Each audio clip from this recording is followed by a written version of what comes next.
ಏನ್ ಪ್ರಣವ್ ತುಂಬಾ ಡೀಪ್ ಆಗಿ ಥಿಂಕ್ ಮಾಡ್ತಾ ಏನೋ ಪ್ಲಾನ್ ಮಾಡ್ತಾ ಇದೀಯಾ?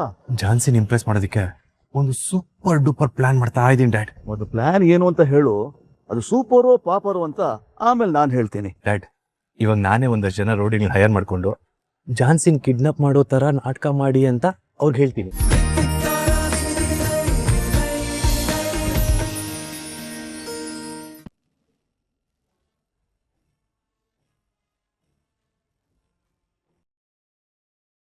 ಶಪಾಲಿ ಕೊಟ್ಟಿ ದುಡ್ಡು ಹೇಗ್ ಮಿಸ್ ಆಯ್ತು, ಯಾರು ಮಿಸ್ ಮಾಡಿದ್ರಂತ ಯೋಚನೆ ಮಾಡಿ ಮಾಡಿ ನಂಗೆ ಟೆನ್ಷನ್ ಆಗೋಗಿದೆ. ಇನ್ನೊಂದ್ಸಲ ಸರಿಯಾಗಿ ಯೋಚನೆ ಮಾಡಿ ಸರ್. ರಾಯ್ ನೆಮ್ಮದಿಯಾಗಾದ್ರೂ ಟೀ ಕುಡಿಯಕ್ ಬಿಡು ರಾಯ್.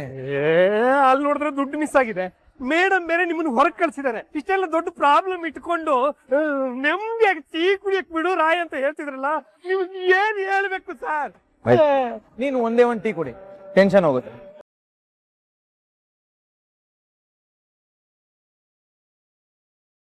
ವರ್ಕ್ ಪ್ರೆಷರ್ ಇರೋದ್ರಿಂದ ನಾನು ಫೀಸ್ ಕಟ್ಟಕ್ ಆಗ್ಲಿಲ್ಲ. ಇವಾಗ ಹೇಗಿದ್ರು ಕೆಲಸ ಮುಗೀತಲ್ಲ, ಇವಾಗ ಹೊರಟಿದ್ದೀನಿ. ಆನ್ ದ ವೇ ಹೋಗ್ತಾ ಫೀಸ್ ಕಟ್ತೀನಿ. ನೀನೇನು ತಲೆ ಕೆಡ್ಸ್ಕೋಬೇಡ. ಅಣ್ಣ ಎಲ್ಲ ಓಕೆ ತಾನೆ? ಹಾಗೇನಾದ್ರೂ ಇದ್ದಿದ್ರೆ ನನಗೆ ಹೇಳ್ತಿರ್ಲಿಲ್ಲ ಸಂಗೀತ. ನೀನು ಈ ವಿಷಯದಲ್ಲಿ ತಲೆ ಕೆಡ್ಸ್ಕೊಳಕ್ಕೆ ಹೋಗ್ಬೇಡ. ನಾನ್ ಫೀಸ್ ಕಟ್ತೀನಿ, ನನಗೆ ಯಾವ ಟೆನ್ಷನ್ ಇಲ್ಲ. ಏನ್ ಸರ್, ಹೊರದು ಊರ್ ಬಾಗ್ಲಾಗಿದೆ ಅಂತ ಹೇಳ್ತಾರಲ್ಲ, ಆ ರೀತಿ ಆಗಿದೆ ನಮ್ ಸಿಚುವೇಶನ್. ನೀವು ನೋಡಿದ್ರೆ ಕೂಲ್ ಆಗಿದ್ದೀರಲ್ಲ. ನೋಡು ರಾಯ್, ನಮ್ಮ ಮನೆಯವ್ರಿಗೆ ನಾವು ಸುಖದಲ್ಲಿ ಪಾಲ್ ಕೊಡ್ಬೇಕು, ದುಃಖದಲ್ಲ. ಇವಾಗ ಫಸ್ಟ್ ಯಾರ ಕೈಯಿಂದ ದುಡ್ಡು ಬಂದಿರೋದು? ಇನ್ಯಾರು ಸರ್, ಆ ಶಪಾಲಿ ಅವ್ರ ಕೈಯಿಂದ. ಮೊದಲೇ ಪ್ಲಾನ್ ಮಾಡಿ CCTV ಕವರ್ ಮಾಡಿ ಅವಳೇ ದುಡ್ಡನ್ನ ಎತ್ತಿಟ್ಕೊಂಡಿರ್ಬೋದಲ್ವಾ?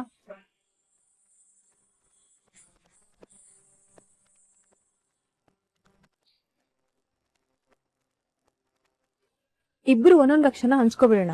ಇದನ್ನ ರಾಘವೇಂದ್ರನ್ ಮೇಲ್ ಬರೋ ಮಾಡೋಣ.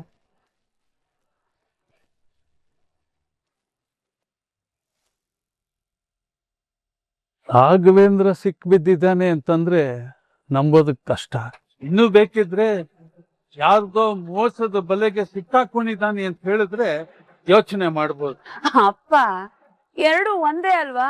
ಇಲ್ಲಮ್ಮ, ಎರಡಕ್ಕೂ ತುಂಬಾ ವ್ಯತ್ಯಾಸ ಇದೆ. ಅಲ್ಲ ಅಪ್ಪ, ನಾನು ಅವನ ಬಗ್ಗೆ ಇಷ್ಟೆಲ್ಲ ಹೇಳಿದ್ರು ಅವನ ಮೇಲೆ ಇನ್ನ ಕಾನ್ಫಿಡೆನ್ಸ್ ನಿನಗೆ? ಯಾಕೆ? ಅವನ ಮನುಷ್ಯ ಅಲ್ವಾ? ಅವನ್ಗೂ ಆಸೆ ದುರಾಸೆಗಳಿರಲ್ವಾ? ಅವನ್ ತಪ್ಪೇ ಮಾಡಲ್ವಾ? ಇಲ್ಲಮ್ಮ, ಅವನು ಸ್ವಾಭಿಮಾನ ತುಂಬಿಕೊಂಡಿರುವಂತ ಮನುಷ್ಯ. ಒಳ್ಳೆ ನಡತೆ, ಒಳ್ಳೆ ಗುಣ, ಮೈಗೂಡಿಸ್ಕೊಂಡಿರುವಂತ ವ್ಯಕ್ತಿ ಅಮ್ಮ. ಯಾರ ಮೇಲೆ ಆಗ್ಲಿ ಓವರ್ ಆಗಿ ನಂಬಿಕೆ ಇಡಬೇಡಪ್ಪ. ಕೆಲವ್ರ ಮೇಲೆ ಓವರ್ ಆಗಿ ನಂಬಿಕೆ ಇಟ್ಟು ನಾ ತುಂಬಾ ಕಡೆ ಮೋಸ ಹೋಗಿದ್ದೀನಿ. ಆದ್ರೆ ರಾಘು ವಿಷಯದಲ್ಲಿ ನನ್ನ ನಂಬಿಕೆ ಯಾವತ್ತೂ ಬೇರೆ ಆಗೋದೇ ಇಲ್ಲ. ಯಾಕೆಂದ್ರೆ ಅವನಿಗೆ ಹಣದ ಬಗ್ಗೆ ವ್ಯಾಮೋಹ. ಆ ಥರ ಅವನಿಗೇನಾದ್ರು ಹಣದ ಮೇಲೆ ಆಸೆ ಇದ್ದಿದ್ದಿದ್ರೆ ಅವನಿಗೆ ಬೇಕಾದಷ್ಟು ಅವಕಾಶ ಇತ್ತು ನಮ್ಮ ಕಂಪ್ನಿಲಿ ದುಡ್ಡು ಕದಿಯೋದಿಕ್ಕೆ. ಅಂತೂ ನಾನು ಏನೇ ಹೇಳಿದ್ರು ನೀನ್ ಅವನ್ ಮೇಲೆ ಇಟ್ಟಿರೋ ನಂಬಿಕೆ ಕಳ್ಕೊಳಲ್ಲ.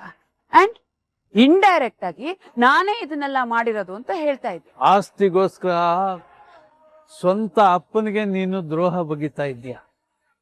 ಸ್ವಂತ ಅಣ್ಣನ ಹೆಂಡತಿ ಅತ್ತಿಗೆ ಸುಮಿತ್ರನ ಕೂಡಿಟ್ಟಿದ್ಯಾ.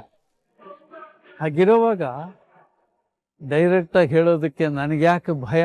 ನಾನು ಅನ್ಕೊಂಡಿರೋದನ್ನ ಸಾಧಿಸಕ್ಕೆ ನಾನು ಏನು ಬೇಕಾದ್ರೂ ಮಾಡ್ತೀನಿ. ಹಾಗೆ ಇವತ್ತು ನಾನು ಅವನ್ನ ಲಾಕ್ ಮಾಡಿಸಿದ್ದೀನಿ. ಜಾನ್ಸಿನೇ ಅವನ್ನ ಒದ್ದು ಓಡಿಸೋ ಹಾಗೆ ಮಾಡಿದೆ. ಸುಳ್ಳು ಬಹಳ ದಿವಸ ವಿಜೃಂಭಿಸಲ್ಲ. ಸತ್ಯ ಬಾಯಿಗೆ ಬಂದ್ರೆ ಸುಳ್ಳು ಕಿವಿ ತಲುಪೋದಿಲ್ಲ. ಅರ್ಥ ಆಯ್ತಾ ನಿಂಗೆ? ಅದನ್ನ ತಿಳ್ಕೊ ನೀನು. ಮತ್ತೆ ಯಾಕೆ ಸರ್ ಯೋಚನೆ ಮಾಡ್ತಿದ್ರಿ? ಬನ್ನಿ ಡೈರೆಕ್ಟ್ ಆಗಿ ಶಪಾಲಿನೇ ಕೇಳೋಣ. ಬನ್ನಿ ಸರ್. ಇಲ್ಲ ರಾಯ್, ಜಸ್ಟ್ ಡೌಟ್ ಅಷ್ಟೇ. ಜೊತೆಗೆ ರಾಜು ಯಾವತ್ತಿಗೂ ಯಾರಿಗೂ ಕ್ಯಾಶ್ ಕೊಡದೇ ಇರೋರು ಇವತ್ತು ನನ್ನ ಕೈಗೆ ಸಡನ್ ಆಗಿ ಕ್ಯಾಶ್ ಕೊಟ್ಟು ಕಳ್ಸಿದ್ದಾರೆ ಅಂದ್ಮೇಲೆ ಅದೇ ಗ್ಯಾಪಲ್ಲಿ ಅವರೇ ಕ್ಯಾಶ್ ಎತ್ಕೊಂಡಿರ್ಬೋದಲ್ವಾ? ಓ, ನಾನು ಆ ಆಂಗಲ್ ಅಲ್ಲಿ ಯೋಚನೆ ಮಾಡಲಿಲ್ಲ ಸರ್. ಬನ್ನಿ ಹೋಗಿ ಅವನನ್ನ ಕೇಳೋಣ. ಅರ್ಜೆಂಟ್ ಮಾಡಬೇಡ, ಇರು ರಾಯ್. ನಾನಿವತ್ತು ಕ್ಯಾಶ್ ತಗೊಂಡು ಹೋಗ್ಬೇಕಾರೆ ಬೈಕಲ್ಲಿ ಒಬ್ಬ ನೋಡ್ಕೊಂಡಿರ್ಲಿಲ್ಲ. Anyway, thank you so much.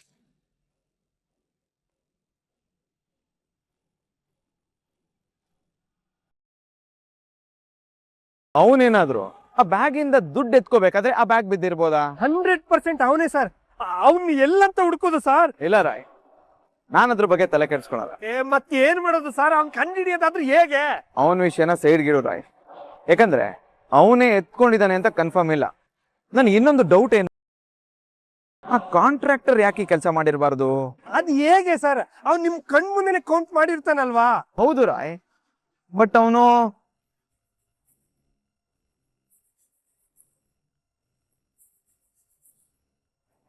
ಇದ್ರೂ ಇರ್ಬೋದು ಸರ್. ಬನ್ನಿ ಬನ್ನಿ ಅಲ್ಲಿಗೆ ಹೋಗಿ ಕೇಳೋಣ. ರಾಯ್, ಇದೆಲ್ಲ ಜಸ್ಟ್ ಊಹೆ ಅಷ್ಟೇ.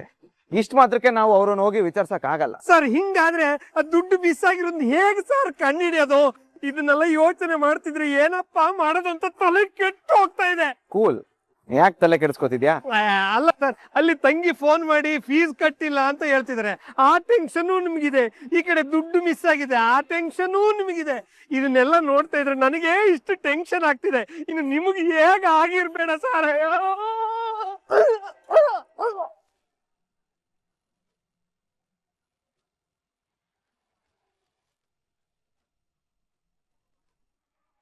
ರಾಯ್, ದುಡ್ಡು ಸಿಕ್ತು. ಏನ್ ಹೇಳ್ತಿದ್ರಿ ಸರ್? ಹಾಗಾದ್ರೆ ದುಡ್ಡೆಲ್ಲಿದೆ? ರಾಯ್, ನೀನ್ ಇವಾಗ ಒಂದ್ ಕೆಲಸ ಮಾಡು, ಸೀದಾ ಆಫೀಸ್ಗೆ ಹೋಗು. ಆಮೇಲೆ ನಾನೇ ನಿನಗೆ ಬಂದು ಕ್ಲಾರಿಟಿ ಕೊಡ್ತೀನಿ. ಅಯ್ಯೋ, ಮೊದ್ಲೇ ತಲೆ ಒಳಗಡೆ ಸೇರ್ಕೊಂಡಿರೋ ಹುಳ ತಲೆ ತಿಂತಾ ಇದೆ. ಇವರು ಮತ್ತೊಂದು ಹುಳ ಬಿಟ್ರು. ಅಯ್ಯೋ, ಅದು ಏನ್ ಮಾಡ್ತಾರೋ ಏನ್ ಬಿಡ್ತಾರೋ ಒಂದು ಗೊತ್ತಾಗ್ತಿಲ್ವೇ.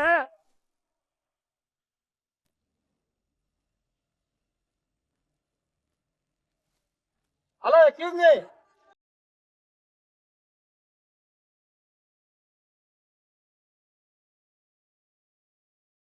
ಹಲೋ ಹಲೋ, ನಿಮ್ ಗಂಡ ಪರ್ಸ್ ಬಿಸ್ಕೊಂಡು ಹೋಗ್ತೀರ ನೋಡಿ. ಹಲೋ, ಅವ್ನ್ ನನ್ ಗಂಡ ಅಲ್ಲ, ನನ್ ಡ್ರೈವರ್. ಗೊತ್ತಿಲ್ದೆ ಏನೇನೋ ಮಾತಾಡ್ತಾರೆ. ಇಡಿಯಟ್ಸ್. ಮತ್ತೆ ಪರ್ಸಲ್ಲಿ ನಿಮ್ ಫೋಟೋ ಇದೆ.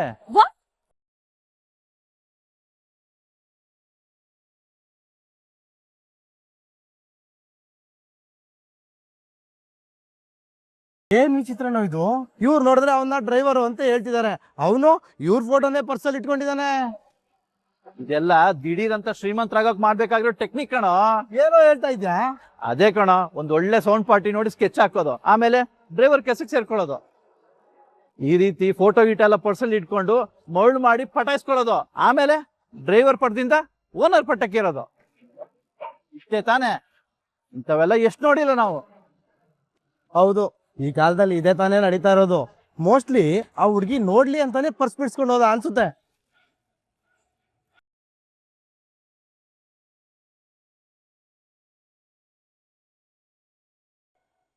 ಏನ್ ಶಫಾಲಿ, ನಾವ್ ಅನ್ಕೊಂಡಿದ್ ಕೆಲ್ಸ ಮುಗೀತು ತಾನೆ? ನಾನ್ ಹೇಳ್ದಾಗೆ ಅವ್ನಲ್ಲಿಂದ ಓಡಿಸಿದಾಯ್ತು ತಾನೆ? ಕಿಟಕಿಯಲ್ಲಿ ಕತ್ತಿಟ್ಟು ತಬ್ಬಿಸ್ಕೊಂಡವರು ಡೋರಿಂದ ರಾಯಲ್ ಆಗಿ ಎಂಟ್ರಿ ಕೊಟ್ರು ಮೇಡಮ್. ಏಯ್, ಏನೇ ಹೇಳ್ತಿದ್ಯಾ ನೀನು? ನಿನ್ನಿಂದ ಒಂದ್ ಸಿಂಪಲ್ ಕೆಲ್ಸನೂ ಸರಿಯಾಗಿ ಮಾಡೋದಿಕ್ಕಾಗ್ಲಿಲ್ಲ. ನಾನೇನೋ ನನ್ನ ಕೆಲಸನ ಕರೆಕ್ಟ್ ಆಗಿ ಮಾಡ್ದೆ ಮೇಡಮ್. ಅವ್ರು ತಮ್ಮ ಬುದ್ಧಿವಂತಿಗೆಂತ ತಪ್ಸ್ಕೊಳ್ಳೋದಲ್ದೆ ನಮ್ಮನ್ನ ರೆಡ್ ಹ್ಯಾಂಡ್ ಆಗಿ ಸಿಕ್ಕಾಕ್ಸಿದ್ರು ಮೇಡಮ್. ಅಷ್ಟೇ ಅಲ್ಲ ಮೇಡಮ್, ನನ್ನ ಜಾಗದಲ್ಲಿ ಬೇರೆ ಯಾರಿದ್ರು ನಿಮ್ ಹೆಸರು ಹೊರಗಡೆ ಬಂದಿರೋದು ಮೇಡಮ್. ಆ ತರ ಸಿಚುವೇಶನ್ ಕ್ರಿಯೇಟ್ ಮಾಡ್ಬಿಟ್ರು ಮೇಡಮ್. ಏನ್ ಮಾತಾಡ್ತಾ ಇದ್ಯಾ?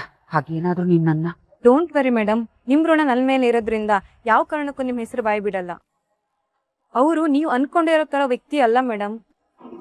ನಾನ್ ದುಡ್ಡಿನ ಆಸೆಗೆ ಇದೆಲ್ಲ ಮಾಡ್ದೆ ಅಂತ ಒಪ್ಕೊಂಡ್ರು ಕೂಡ ಇಲ್ಲ, ನಿನ್ ಹಿಂದೆ ಬೇರೆ ಯಾರೋ ಇದ್ದಾರೆ ಅಂತ ಈಸಿಯಾಗಿ ಕಂಡಿಡ್ಬಿಟ್ರು.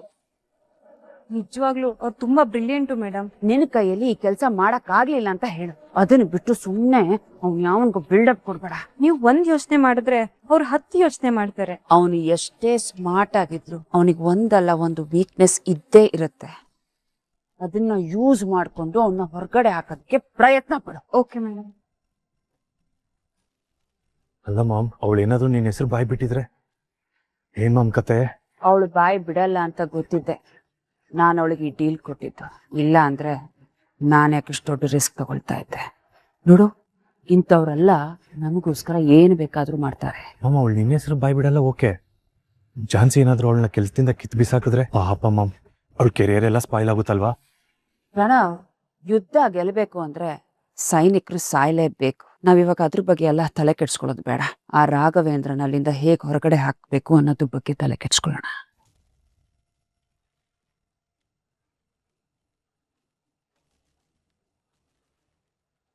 ಮೇಡಮ್ ಬನ್ನಿ ಕೂತ್ಕೊಳ್ಳಿ. ತಗೊಳ್ಳಿ ಪರ್ಸ್. ಅಯ್ಯೋ ನಾನು ಪರ್ಸ್ ಬೀಳ್ಸ್ಕೊಂಡಿದ್ನ ಮತ್ತೆ ನಿಮ್ ಕೈ ಸಿಕ್ಕಲ್ಲ. ನೀವೇ thank you so much madam. ಬನ್ನಿ ಕೂತ್ಕೊಳ್ಳಿ.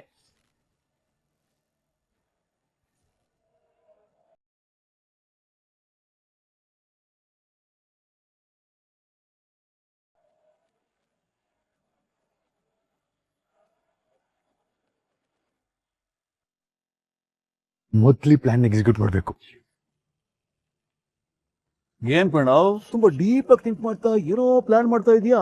ಜಾನ್ಸಿನ್ ಇಂಪ್ರೆಸ್ ಮಾಡೋದಕ್ಕೆ ಒಂದು ಸೂಪರ್ ಡೂಪರ್ ಪ್ಲಾನ್ ಮಾಡ್ತಾ ಇದ್ದೀನಿ ಡ್ಯಾಡ್. ಒಂದು ಪ್ಲಾನ್ ಏನು ಅಂತ ಹೇಳು, ಅದು ಸೂಪರೋ ಪಾಪರೋ ಅಂತ ಆಮೇಲೆ ನಾನು ಹೇಳ್ತೀನಿ. ಡ್ಯಾಡ್, ಇವಾಗ ನಾನೇ ಒಂದಷ್ಟು ಜನ ರೋಡಿಗೆ ಹೈಯರ್ ಮಾಡ್ಕೊಂಡು ಜಾನ್ಸಿನ್ ಕಿಡ್ನಾಪ್ ಮಾಡೋ ತರ ನಾಟಕ ಮಾಡಿ ಅಂತ ಅವ್ರಿಗೆ ಹೇಳ್ತೀನಿ. ಅವ್ರು ಕಿಡ್ನಾಪ್ ಮಾಡೋ ಟೈಮ್ಗೆ ನಾನು ಅಲ್ಲಿಗೆ ಎಂಟ್ರಿ ಆಗಿ ಅವಳನ್ನ ಸೇವ್ ಮಾಡಿ ಅವಳ ಮುಂದೆ ಹೀರೋ ಆಗಿ ಇಂಪ್ರೆಸ್ ಮಾಡ್ತೀನಿ. ಹೌಸ್ ಮೈ ಪ್ಲಾನ್? ಡಬ್ಬಾ ತರ ಇದೆ. ನೀನೇನಾದ್ರೂ ಈ ಪ್ಲಾನ್ ಮಾಡಿದ್ರೆ ಹೀರೋ ಆಗಲ್ಲ ಕಣೋ, ಪಕ್ಕಾ ಕಾಮಿಡಿ ಪೀಸ್ ಆಗ್ತೀಯಾ. ಯಾಕೆ ಡ್ಯಾಡ್ ಈಗ ಹೇಳ್ತೀಯಾ?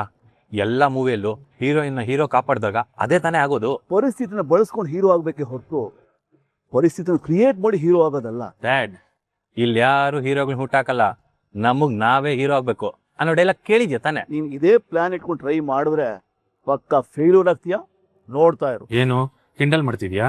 ಆ ದೇವರೇ ಬಂದ್ರು ನಿಮ್ಮಮ್ಮ ಮಗಂಗೆ ಬುದ್ಧಿ ಹೇಳಕ್ ಸಾಧ್ಯ ಇಲ್ಲ ಗುರು. ಏನೋ ನನ್ನ ಮಗಳು ಓದ್ತಾ ಇದ್ದಾಳೆ ಅನ್ನೋ ಕಾರಣಕ್ಕೆ ನಿಮ್ಮಿಂದ ದೂರ ಇರೋದ್ರಿಂದ ಒಳ್ಳೆ ದಾರಿಯಲ್ಲಿ ಹೋಗ್ತಾ ಇದ್ದಾಳೆ ಅನ್ನೋ ಸಮಾಧಾನ ನನಗೆ. ನೀನೇನೇ ಹೇಳಿದ್ರು ಈ ವಿಚಾರದಲ್ಲಿ ನನ್ನ ಡಿಸಿಷನ್ ಚೇಂಜ್ ಮಾಡ್ಕೊಳ್ಳಲ್ಲ. ಓಹೋ, ಏನ್ ಪ್ರಣವ್ ಅದು? ತುಂಬಾ ಸೀರಿಯಸ್ ಮ್ಯಾಟರ್ ಮಾಮ್. ಮ್ಯಾಟ್ರೇನು ಸೀರಿಯಸ್ಸೇ, ಆದ್ರೆ ಸಿಚುವೇಶನ್ ಮಾತ್ರ ಪಕ್ಕಾ ಕಾಮಿಡಿ ಆಗಿರುತ್ತೆ. ನೋಡ್ತಾ ಇರು. ಪ್ರಣವ್, ನಿಮ್ಮಪ್ಪ ನಿನ್ ಕಾಲ್ ಎಳಿತಾ ಇದ್ದಾನೆ ಅಂದ್ಮೇಲೆ ನೀನು ಪಕ್ಕ ಜಾನ್ಸಿ ವಿಷಯದಲ್ಲಿ ಯಾವುದೋ ಪ್ರಯತ್ನಕ್ಕೆ ಕೈ ಹಾಕಿದ್ಯಾ ಅಂತ ಆಯ್ತು. You don't worry, carry on. Thanks ma'am. ನೋಡ್ತಾ ಇರು ಮಾಮ್, ನಾಳೆ ನಾನು ಯಾರು ಅಂತ ನಿನಗೆ ಗೊತ್ತಾಗುತ್ತೆ.